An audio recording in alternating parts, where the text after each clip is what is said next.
Il y a les produits frais. Vous l'avez peut-être certainement remarqué pendant le confinement, ces produits sont très chers. D'après les chiffres de l'INSEE, ils affichaient en avril une hausse de 17,8% sur un an. Idem au mois de mai. Et en juin, l'INSEE table encore sur une hausse, plus 14,9%. Ça ne plaît pas forcément aux consommateurs rencontrés par Hélène Terzian à la sortie d'un supermarché. Ce que j'ai repéré, c'est que les cerises sont affreusement chères. 8 € le kilo. J'avais jamais acheté des cerises aussi chères, c'est évident. Il n'y a pas que Cécile qui pensait que les prix arrêteraient de flamber. Paolo et Stéphanie farfouillent dans leur caddie pour montrer ticket de caisse à l'appui que l'addition est toujours salée. La preuve. Là, par exemple, on a un panier à peu près de 12 € de fruits et légumes, 3 bananes, 5 pommes de terre, un melon et un avocat. Ça reste trop cher, on limite. On ne prend pas au kilo, mais on prend plutôt à l'unité. Incompréhensible. Logiquement, ça devrait baisser, mais les prix sont restés ceux du confinement.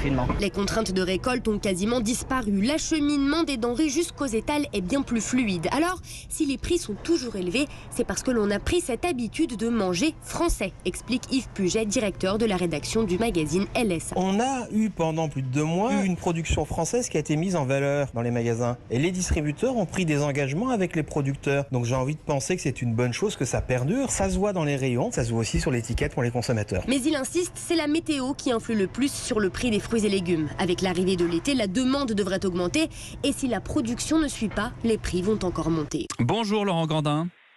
Bonjour. Merci d'être avec nous dans Europe Midi. Vous êtes le président de l'Interfel, l'interprofession des fruits et légumes. Pourquoi est-ce que les produits frais sont aussi chers ? Alors, je pense qu'il faut distinguer deux périodes. Il y a une période de confinement dans laquelle un certain nombre de facteurs ont influé sur les prix, notamment les transports, l'organisation des chantiers. Il y a eu aussi des réductions de flux qui ont été liées à l'impossibilité de faire venir un certain nombre de produits. Donc, d'où dans les cette hausses, période, 17% à chaque fois, avril et mai. Alors, mais là, nous, au on n'a mois de juin, absolument pas plus les 15. chiffres de l'INSEE dans nos statistiques. Nous, on travaille avec des panels qui sont ceux avec lesquels d'ailleurs travaille le ministre de l'Agriculture, le ministère de l'Agriculture, le panel Kantar, donc qui font des études transversales sur la totalité de la consommation et en sortie de caisse. Qu'est-ce qu'ils disent ces chiffres ? Écoutez, pour le mois de mars, l'évolution du prix moyen payé était de 6%. Et pour le mois d'avril, il était de 15%. Sur la moyenne de la période de confinement, on est à 10% de hausse, ce qui est assez loin de la répercussion des coûts que l'on a pu avoir. Je vais prendre un seul exemple, c'est le transport. Le transport, on a payé entre 30 et 50% plus cher, tout simplement parce que les camions qui habituellement repartent avec des chargements repartaient à vide et qu'il y en avait très peu.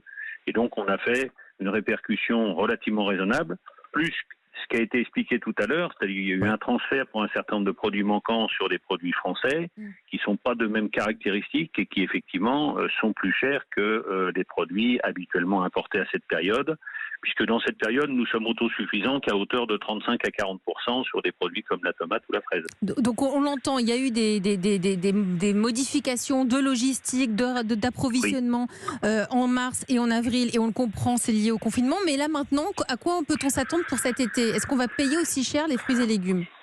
Alors, tout à fait entre nous, et je ne sais pas comment l'INSEE fait ses projections, je sais Il y a que d'ailleurs ils ont 750 été 000 très... personnes qui vous écoutent, donc c'est tout à fait entre nous, oui. Oui. Tout à fait entre nous. Donc, l'INSEE n'avait pas la possibilité pendant le Covid de faire des relevés de terrain. Donc, je pense que les chiffres seront corrigés. Nous, ce que l'on perçoit en ce moment, il y a plusieurs facteurs. Vous savez, il était rappelé tout à l'heure que nous sommes météo-dépendants à la fois en production et météo-dépendants en consommation. Donc, les prix varient de manière excessivement rapide dans nos métiers et la comparaison ne peut se faire que sur période longue. Là, vous avez vu que, par exemple, en abricot, il y aura cette année un déficit assez grand du fait des gelées, du fait des intempéries. Bon.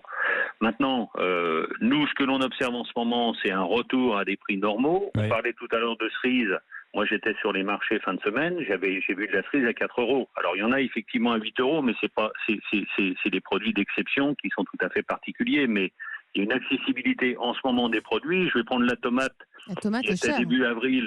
Début avril, elle était à 6 €. Les derniers relevés de la semaine que l'on a, c'est 2,40 € au détail. Vous nous le direz où Oui, on veut bien l'adresse. Sans aucun problème. La tomate grappe est à 2,40 € en moyenne. C'est les relevés qui sont faits, comme en ce moment, il n'y a pas personne dans les magasins, c'est fait sur les relevés drive. et vous prenez les relevés drive en ce moment, le prix de la tomate française en grappe est à 2,40. Laurent Grandin, le temps me manque malheureusement, mais je voudrais quand même vous poser cette question parce que vous avez employé le terme tout à l'heure. Vous avez dit c'est français. Et est-ce qu'un jour, on dira, tiens, on ne dira plus c'est cher parce que c'est français?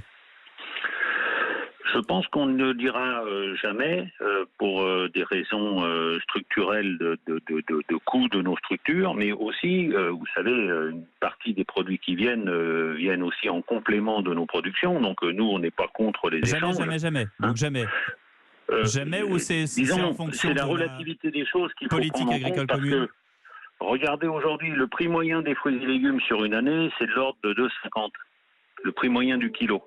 Quand vous le redivisez par le prix à la pièce, vous êtes à 30 centimes de la pièce. Donc, est-ce que c'est cher ou pas cher? J'en sais rien. Je dis simplement que c'est une question d'accessibilité et nous, on veille justement à cette accessibilité. On sort d'une période de crise, d'exception, mais je crois aussi qu'on a confondu souvent le panier moyen, parce que les gens achetaient beaucoup plus, et les prix moyens. Et je pense que on a un écart assez important sur cette notion-là. Merci beaucoup Laurent Grandin, président de l'Interfel, l'interprofession des fruits et légumes, d'avoir été avec nous.